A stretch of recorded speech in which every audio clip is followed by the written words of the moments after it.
There are a few more options that are available in all sketch-based features. One of them is the use of selected contours. This option allows you to choose specific portions of a sketch to be used in a feature. For example, in this sketch, I can choose only the circular profile or only the rectangular profile. With selected contours enabled, I don't necessarily have to pick a profile. I can also pick regions of the sketch. Any combination of profiles and regions will work just fine. I'll select these contours. Selected contours make it easy to use only the parts of a sketch that are important. Another useful option is Thin Feature.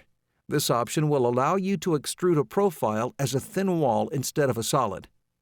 Once Thin Feature is activated, you can control the thickness of the wall, the direction of the thickness, and the way the thickness is defined. The midplane option distributes the wall thickness equally to both sides of the profile, while two-direction gives you independent control over the inner and outer wall thickness.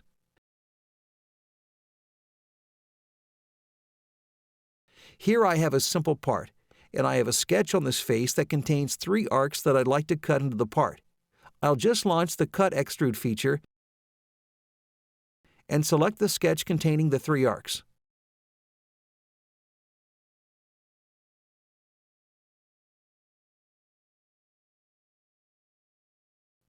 The Cut Extrude Property Manager appears with the Thin feature already checked.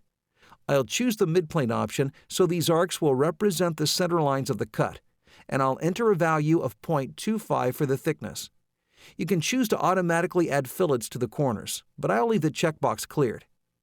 Notice the preview in the graphics area shows all of the contours already selected, but I can adjust which contours I'd like to include in the cut by using the Selected Contours section at the bottom of the Property Manager. In this case, I'll use a blind end condition.